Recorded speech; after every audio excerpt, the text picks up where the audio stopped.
में इस कांग्रेस ने आगे बढ़ने के लिए एक बेहद मजबूत प्लान तैयार कर लिया है और ये प्लान एक नहीं 3 स्तरों पर तैयार हुआ है। कौन से हैं वो 3 स्तर इसको आपको मैं बताऊंगी, लेकिन उससे पहले एक बड़ी खबर ये है कि राहुल गांधी 15 तारीख को 3 दिन बाद 15 मई को राहुल गांधी फिर से बिहार जाने वाले हैं और अगर वो पहुंचते हैं बिहार तो ये उनका 5वां दौरा होगा। आप जानते हैं जनवरी से लेकर अब तक बार-बार राहुल गांधी बिहार पहुंच रहे हैं। जाहिर है अक्टूबर और नवंबर में चुनाव होने वाले हैं और पिछली बार की तरह कांग्रेस इस बार कमजोर प्रदर्शन नहीं करना चाहती। राहुल गांधी बहुत अच्छे से समझते हैं कि बिहार की जीत इस बार उनके लिए कितनी महत्वपूर्ण है। हरियाणा और महाराष्ट्र हार चुकी है कांग्रेस और बिहार में लेकिन कोई भी कमी नहीं छोड़ना चाहती। ये तय हो गया है, ये दिख रहा है। एक तरफ नेता प्रतिपक्ष जो है तेजस्वी यादव वो लगातार रैलियां कर रहे हैं, लगातार जनसभाएं कर रहे हैं, जनसंपर्क कर रहे हैं और उसके साथ साथ वो सोशल मीडिया पर भी उतने ही सक्रिय दिखाई दे रहे हैं। वो केंद्र सरकार से लेकर राज्य सरकार दोनों को एक साथ निशाने पर रख रहे हैं और यही काम अब राहुल गांधी कर रहे हैं।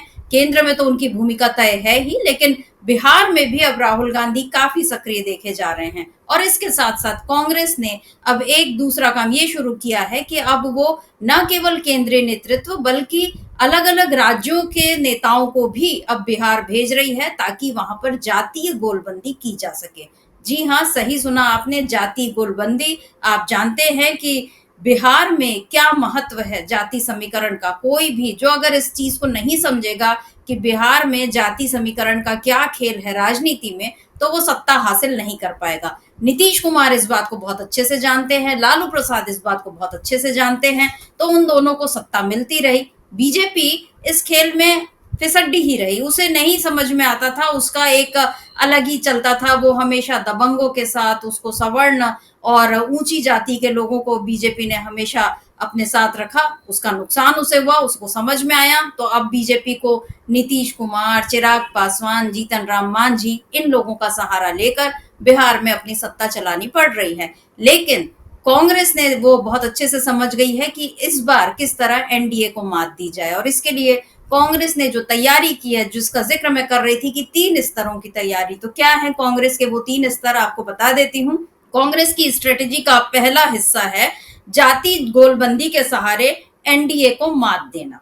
पहला हिस्सा जाति गोलबंदी के सहारे एनडीए को मात देना। दूसरा उसका हिस्सा है सामाजिक न्याय का मुद्दा उठाकर बिहार में बीजेपी की कलई खोलना, क्योंकि बीजेपी का सामाजिक न्याय से किस तरह का वास्ता है ये आप अच्छे से जानते हैं। और तीसरा है कांग्रेस की जो स्ट्रेटेजी का तीसरा हिस्सा है कि कांग्रेस का कुनबा बढ़ाकर अपने कार्यकर्ताओं में ये जोश भरना कि कांग्रेस अब कमजोर नहीं है, जो उसकी जो पहले मजबूती थी वो मजबूती उसको फिर से मिल रही है। इसीलिए अलग अलग दलों के नेता, अलग अलग तबकों के नेता जो हैं वो अब कांग्रेस में शामिल हो रहे हैं। तो कांग्रेस इस तरह से अपना कुनबा बढ़ाने में लगी हुई है। तो ये 3 स्तरों पर कांग्रेस ने इस समय काम शुरू किया है और राहुल गांधी इन सब के बीच पहुंचने वाले हैं 15 तारीख को बिहार, और बिहार में भी वो जाने वाले हैं गया, जहां पर वो कार्यकर्ताओं को संबोधित करेंगे। तो राहुल गांधी के दौरे पर भी हम चर्चा करेंगे, लेकिन हम सबसे पहले देख लेते हैं जाति गोलबंदी वाला जो हिस्सा जिसके बारे में जिक्र कर रही थी मैं, कि किस तरह से कांग्रेस ने अब देश के अलग अलग राज्यों से नेताओं को भेजना शुरू किया है बिहार, ताकि वो वहां जाएं और अलग अलग तबके के जाति के लोगों को साधें। तो इसी क्रम में पहुंचे थे छत्तीसगढ़ के पूर्व मुख्यमंत्री भूपेश बघेल पटना हाल ही में, और वहां पर उन्होंने कुर्मी समुदाय को साधने की कोशिश की। अब कुर्मी समुदाय को साधने का मतलब आप समझ सकते हैं, नीतीश कुमार बिहार में सबसे बड़े नेता हैं कुर्मियों के और वो लगातार मुख्यमंत्री हैं, तो जाहिर है कुर्मी समुदाय एक तरह से ये माना जा सकता है कि वो नीतीश कुमार के खाते में ही है। लेकिन अब कांग्रेस ने उस अभेद्य किले में सेंधमारी करने की तैयारी कर ली और छत्तीसगढ़ के पूर्व मुख्यमंत्री भूपेश बघेल, जो कि कुर्मी समुदाय से ही आते हैं, उनको पिछले दिनों भेजा पटना, जहां पर उन्होंने कुर्मी समुदाय को संबोधित किया। भूपेश बघेल पहुंचे थे पटेल महासंघ की तरफ से आयोजित एक सम्मान समारोह में और यहाँ पर भूपेश बघेल ने भाषण देते हुए कहा कि कुर्मी समाज नेतृत्व संभालने के लिए आगे आए। इस एक वाक्य के बहुत गहरे मायने हैं। कुर्मी समाज नेतृत्व संभालने के लिए आगे आए। वैसे देखा जाए तो नीतीश कुमार कुर्मी हैं और वो संभाल रहे हैं, नेतृत्व वही कर रहे हैं। लेकिन यहाँ भूपेश बघेल जब ये कहते हैं कि कुर्मी समाज को अब आगे आना चाहिए नेतृत्व संभालने के लिए, तो वो साथ-साथ ये बता देते हैं कि अब नीतीश कुमार जाने वाले हैं, एक रिक्तता पैदा होने वाली है और उसमें जगह को भरने के लिए कौन आएगा, तो कुर्मी समुदाय से ही लोगों को अब आगे आना पड़ेगा। और भूपेश बघेल की इस लाइन का असर जो है होना ही था, हो चुका है और सभी के बयान इस पर आ रहे हैं। आरजेडी के जो प्रवक्ता है एजाज अहमद, कांग्रेस के ही मतलब महागठबंधन में आरजेडी है, सबसे अहम दल है और कांग्रेस उसके साथ है। एजाज अहमद ने कहा, बिहार में नेता प्रतिपक्ष तेजस्वी यादव के प्रति विश्वास और समर्थन दिख रहा है। ऐसे में कांग्रेस की ओर से भूपेश बघेल या कोई और नेता बिहार आ रहे हैं तो लोगों का विश्वास महागठबंधन के प्रति बढ़ रहा है। यानी उन्होंने एक तरह से भूपेश बघेल के बिहार आने का स्वागत ही किया और जो बात है कुर्मियों वाली, वो बात भी असर कर गई, ये दिख रहा है। क्योंकि भूपेश बघेल की यात्रा पर आरजेडी की खुशी तो ठीक है, लेकिन बीजेपी और जेडीयू को बहुत तकलीफ हो गई। बीजेपी के जो प्रवक्ता है सुमित शशांक, वो कहते हैं बिहार की मौजूदा सरकार गुणवत्तापूर्ण शिक्षा के लिए कार्य कर रही है। भूपेश बघेल को बिहार आकर नीतीश कुमार के किए गए कार्यों से सीखने की जरूरत है। साथ ही समीक्षा करने की जरूरत है कि छत्तीसगढ़ के युवाओं ने उनकी सरकार को क्यों उखाड़ फेंका।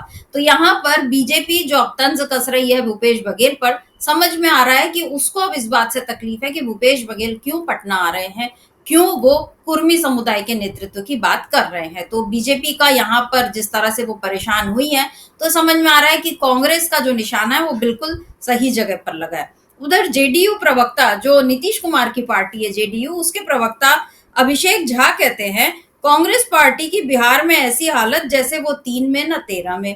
कांग्रेस अपनी सियासी जमीन तलाशने में जुटी है। तो ये प्रतिक्रिया भी बता रही है कि जेडीयू को अच्छा नहीं लगा भूपेश बघेल का आना। और ये जो एनडीए की तरफ से प्रतिक्रियाएं आई हैं और उसमें जिस तरीके से बीजेपी और जेडीयू के बयान आए हैं, उससे दिख रहा है कि कांग्रेस का जो प्लान है वो कारगर होना शुरू हो गया है, सही जगह पर सही दिशा में बढ़ रहा है। अब आते हैं जाति गोलबंदी का दूसरा जो एक और अहम हिस्सा है, वो है दलित समुदाय। और आप जानते हैं बिहार में दलितों की राजनीति कितनी महत्वपूर्ण है, कितना जरूरी है दलित समुदाय को अपने साथ रखना। बिहार में बीजेपी ने इसके लिए जीतन राम मांझी को, चिराग पासवान को अपने साथ जोड़े रखा है और वो लोग यही बताते हैं कि हम जो है दलितों के सबसे बड़े रहनुमा हैं। लेकिन कांग्रेस ने यहाँ पर एक बड़ा खेल किया। कांग्रेस ने गुजरात के जो कार्यकारी अध्यक्ष हैं कांग्रेस के, जिग्नेश मेवाणी, वो अभी हाल ही में पहुंचे पटना और वहां पर एक मिलन समारोह में उन्होंने मनीष पासवान और उनके साथ साथ कई बहुत सारे और दूसरे नेताओं को कांग्रेस ज्वाइन करवाई। और मनीष पासवान जो हैं वो हैं दलित अधिकार सम्मेलन, जो दलित अधिकार मंच है उसके युवा नेता हैं। उनकी अच्छी खासी रीच है, काफी लोगों के बीच उनकी पैठ है, सोशल मीडिया पर काफी सक्रिय रहते हैं। तो मनीष पासवान और उनके साथ साथ बहुत सारे लोग अब कांग्रेस से जुड़े हैं। और इस मौके पर कांग्रेस प्रदेश अध्यक्ष राजेश राम भी मौजूद थे। और राजेश राम आप जानते हैं दलित नेता हैं वो खुद भी, और कांग्रेस ने जब उनको बनाया था अध्यक्ष अभी हाल ही में, तो ये संदेश गया था कि कांग्रेस जो है अब दलितों को साधने में वहां पर लगी है। तो राजेश राम ने कहा कि मनीष पासवान युवा हैं और लगातार दलित अधिकारों के लिए संघर्ष करते रहे हैं। उनके आने से पार्टी का वंचित समाज में जनाधार बढ़ेगा। और ये मनीष पासवान ने भी ये कहा कि हम ये जानते हैं कि जो दलितों के अधिकारों की बात है वो कांग्रेस कर रही है और इसीलिए हम इस पार्टी से जुड़ रहे हैं। तो मनीष पासवान का ये कहना अपने आप में काफी बड़ी बात है, क्योंकि वो एक तरह से सारे दलितों को ये संदेश दे रहे हैं कि कांग्रेस वाकई दलितों के लिए काम कर रही है और इससे जुड़ना चाहिए। तो ये जो चीज है ये सारे खेल को पलट सकती है, या कम से कम दलितों के जो वोट हैं वो सीधे सीधे कांग्रेस के खाते में आ सकते हैं, ये अब बात दिख रही है। और इस मौके पर जिग्नेश मेवाणी ने भी कहा कि दलित हितों की रक्षा के लिए राहुल गांधी लगातार संघर्ष कर रहे हैं और उनके संघर्षों का ही परिणाम है कि दलित समाज के युवा कांग्रेस में अपना भविष्य देख रहे हैं। क्या कुछ कहा है जिग्नेश मेवाणी ने, एक बार उसको सुन लेते हैं। बहुत लंबी बात नहीं करूंगा। मैं बिहार में चुनाव है तो बार बार मेरा आना होगा, लेकिन आज मुझे अच्छा लगा तमाम बहनों को, माताओं को देखकर कि आपने उस कांग्रेस पार्टी का दामन थाना है जिसका नेतृत्व आज खड़गे साहब कर रहे हैं। आज राहुल जी, खड़गे साहब, शकील अहमद साहब, हमारे पीसीसी के चीफ, हम तमाम लोग, आप देख लीजिए, जहां पर भी दलित उत्पीड़न का मामला होता है, जहां पर भी माइनॉरिटीज, आदिवासी, ओबीसी, डीएनटी, दलित, कमजोर, दबे कुचले तबके के लोगों के हक और अधिकार की बात आती है, तो कांग्रेस पार्टी डंके की चोट पर आपके साथ खड़ी रहती है। और इसीलिए मुझे आनंद है कि दूसरी कोई पॉलिटिकल पार्टी नहीं, आप तमाम लोगों ने और साथी मनीष पासवान ने इंडियन नेशनल कांग्रेस का हाथ थामा, उसके लिए तमाम लोगों को मैं दिल की गहराइयों से शुक्रिया अदा कहना चाहता हूं। तो आपको बता दूं कि जिग्नेश मेवानी जो है वो बता रहे हैं कि क्यों दलितों के लिए कांग्रेस जरूरी है और कांग्रेस ने किस तरह दलितों के लिए काम किया। राजेश राम जो हैं उन्होंने भी बता दिया, और मनीष पासवान जिनका जिक्र अभी मैंने किया, उन्होंने जो कहा कि कांग्रेस पार्टी ने इस समाज को, यानी दलित समाज को, बिहार सहित पूरे देश में सम्मान दिया है, उसी से प्रभावित होकर मैंने कांग्रेस की सदस्यता ग्रहण की है। तो ये इतना जो अभी पूरा विस्तार से मैंने आपको समझाया, ये है जाति गोलबंदी का, ये जो कांग्रेस की स्ट्रेटेजी का पहला हिस्सा, जिसके बारे में आपने अभी सुना कि किस तरह भूपेश बघेल और जिग्नेश मेवानी, ये दो ही लोग अभी पहुंचे हैं और एनडीए अभी से हिली हुई दिखाई दे रही है, उसको परेशानी होना शुरू हो गई है। अब आते हैं दूसरे प्लान पर, और दूसरा प्लान जो है, यानी प्लान का जो दूसरा हिस्सा है, वो है सामाजिक न्याय का। वही सामाजिक न्याय जिसका जिक्र राहुल गांधी लगातार भारत जोड़ो यात्रा में करते रहे हैं। उसके बाद उन्होंने चुनाव में भी, लोकसभा चुनाव हो चाहे विधानसभा के चुनाव हो, उन्होंने बार बार सामाजिक न्याय की बात उठाई, और हर मंच से, चाहे वो चुनावी मंच हो, कोई सामाजिक अधिकार का मंच हो उस पर, या कि संसद का मंच हो, वहां से भी राहुल गांधी ने ये कहा कि हम तो जाति जनगणना करा कर रहेंगे। और आप जानते हैं कि अभी हाल ही में नरेंद्र मोदी को ये घोषणा करनी पड़ी, उनके कैबिनेट ने ये फैसला लिया कि अगली जो जनगणना होगी उसमें जातियों को भी गिना जाएगा। यानी ये एक बड़ी जीत राहुल गांधी की मानी जा सकती है कि मोदी सरकार को उनके आगे झुकना पड़ा, उनका एक सुझाव जो है या उनकी एक जो मांग है उसको मानने पर मजबूर होना पड़ा। तो ये एक बड़ी जीत राहुल गांधी की। और अब इसी सामाजिक न्याय की लड़ाई को बिहार में चुनाव का अहम मुद्दा बनाएंगे राहुल गांधी, ये भी दिख रहा है। क्योंकि आप देखिए कि राहुल गांधी जितने भी बार अभी जो गए हैं वो बिहार, तो उन्होंने बार बार दलितों की और संविधान की बात की, और उन्होंने बार बार ये कहा कि पिछड़ों को उनका हक मिलना चाहिए, ओबीसी को उनका हक मिलना चाहिए, और वो बताते रहे कि ये जाति जनगणना क्यों जरूरी है। आपको मैं बता दूं कि अभी 15 मई को जो राहुल गांधी पहुंच रहे हैं, उसके पहले अप्रैल में राहुल गांधी 7 अप्रैल को बेगूसराय में जो कन्हैया कुमार की पलायन रोको नौकरी दो यात्रा थी उसमें शामिल हुए थे। उसके पहले उसी दिन यानी 7 अप्रैल को ही राहुल गांधी पटना में संविधान सम्मेलन में भी पहुंचे थे, संविधान सुरक्षा सम्मेलन में। और इससे पहले 18 जनवरी को, सबसे पहले जो इस साल की शुरुआत में राहुल गांधी का बिहार जाने का सिलसिला शुरू हुआ था, तो 18 जनवरी को संविधान बचाओ सम्मेलन के लिए वो पटना पहुंचे थे, और तब उन्होंने लालू जी से और तेजस्वी यादव से उनके आवास पर मुलाकात की थी। 5 फरवरी को राहुल गांधी पटना के एसके मेमोरियल हॉल में दलित नेता और दिवंगत स्वतंत्रता सेनानी जगलाल चौधरी के जयंती समारोह में शामिल होने पहुंचे थे।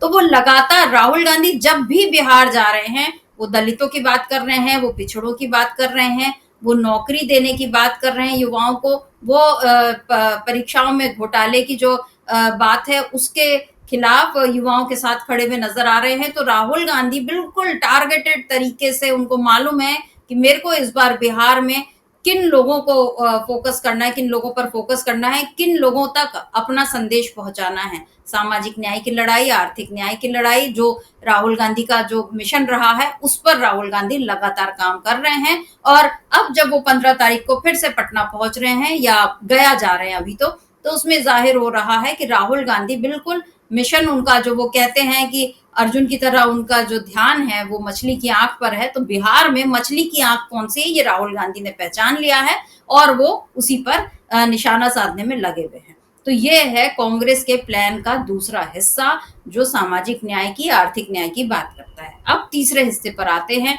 तीसरा हिस्सा है कुनबा बढ़ाना। कांग्रेस का कुनबा बढ़ाना यानी कांग्रेस में लोगों को शामिल करवाना। आप जानते हैं बीजेपी इसी आधार पर तो सबसे बड़ी पार्टी बन गई। उसने एक मिस्ड कॉल दिया और ये कि आप बीजेपी के सदस्य बन गए। जगह जगह गली मोहल्लों में, नुक्कड़ों में, दुकानों के आगे बीजेपी के लोग जो हैं वो टेबल लगाकर बैठ जाया करते और किसी भी तरह लोगों को सदस्य अपना बना लेते। तो बीजेपी ने इस तरह जनता के बीच अपनी पैठ बनाई और ये बताया कि हम सबसे बड़ी पार्टी हैं और उसी का फायदा बीजेपी को चुनाव दर चुनाव मिलता रहा। अब कांग्रेस ने भी इसको काउंटर करने का तरीका खोज लिया है। कांग्रेस मिस्ड कॉल वाली तो कोई रणनीति नहीं बना रही, क्योंकि उसमें पता ही नहीं चलता कि वाकई में कोई आपका सदस्य बना है या नहीं बना है। लेकिन कांग्रेस अब उन लोगों को अपने साथ जोड़ रही है जिनका समाज पर असर है, और मनीष पासवान ऐसे ही एक नेता हैं जिनका जिक्र मैंने किया, जो अभी हाल ही में कांग्रेस से जुड़े और जो ये बता रहे हैं कि कांग्रेस पार्टी दलितों की आवाज उठाती है। और उसके अलावा आप याद करिए कि जनवरी में दशरथ मांझी के बेटे भागीरथ मांझी, उनको कांग्रेस में शामिल कराया था और पूर्व सांसद अली अनवर अंसारी ये कांग्रेस में शामिल हुए थे। तो ऐसे बहुत सारे लोग इस समय कांग्रेस में शामिल हो रहे हैं, और चुनाव के पहले अगर कांग्रेस में लोग शामिल हो रहे हैं तो इसका मतलब ये है कि कांग्रेस पर लोगों का भरोसा बढ़ रहा है। और इस तरह से ये देखा जा सकता है कि कांग्रेस का कुनबा बढ़ रहा है, जिससे कांग्रेस कार्यकर्ताओं में भी अब एक नया उत्साह, नया जोश भर रहा है, क्योंकि उनको दिख रहा है कि उनकी पार्टी का आधार जो है वो बढ़ता जा रहा है और चुनाव में इसका फायदा मिलेगा। जब आगे कुछ अच्छा होने की उम्मीद रहती है तो अभी से एक जोश भर जाता है। ठीक वही काम जो है कांग्रेस अब उसी स्ट्रेटेजी पर काम कर रही है। तो कांग्रेस इस सदैव तरीके से इस समय आगे बढ़ रही है। और इसके अलावा संगठन के स्तर पर कांग्रेस ने जो बदलाव किए हैं उसमें खास तौर पर बिहार में जो बदलाव हुए हैं उनका भी जिक्र मैं कर देती हूँ। कांग्रेस ने अभी जो बिहार के सवर्ण अध्यक्ष कहे जा सकते हैं अखिलेश सिंह, उनको हटाकर दलित विधायक राजेश राम को बिहार का अध्यक्ष बनाया था।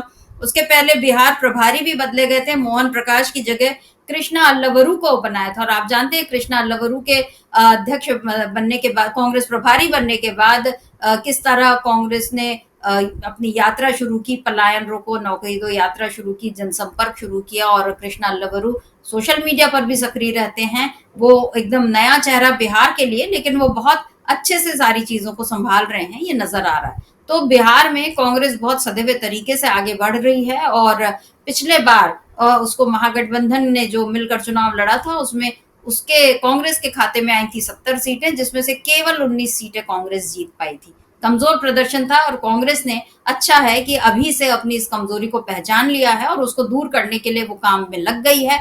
अब देखना होगा कि कांग्रेस ने ये जो प्लान बनाया है, 3 स्तरों का जो प्लान बनाया है, इसमें कांग्रेस कितनी कामयाब होती है। और राहुल गांधी जब अगर पहुंचते हैं 15 तारीख को पटना और गया, अभी जैसा माना जा रहा है, खबरें यही हैं कि राहुल गांधी जा रहे हैं और वो वहां कार्यकर्ताओं से मिलेंगे। राहुल गांधी जब गुजरात पहुंचे थे तब भी वहां उन्होंने कार्यकर्ताओं से मुलाकात की थी, और किस तरह जो बड़े नेता हैं उनको ये संदेश दे दिया था कि अगर आप राजधानी में बैठकर, एसी कमरों में बैठकर आप सोचेंगे कि आप चुनाव लड़ सकते हैं तो माफ कीजिए, ये आपकी खुशफहमी है और कांग्रेस अब इसको बर्दाश्त नहीं करेगी। ये सीधा सीधा संदेश राहुल गांधी ने दे दिया था। अब बिहार में भी राहुल गांधी कुछ ऐसा ही काम करने जा रहे हैं।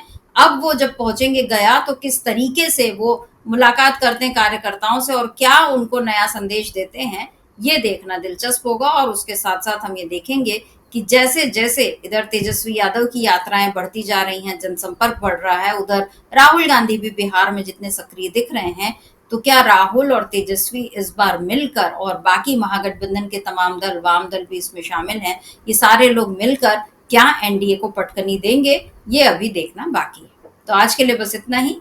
नमस्कार, सर्वमित्रा सुरजन।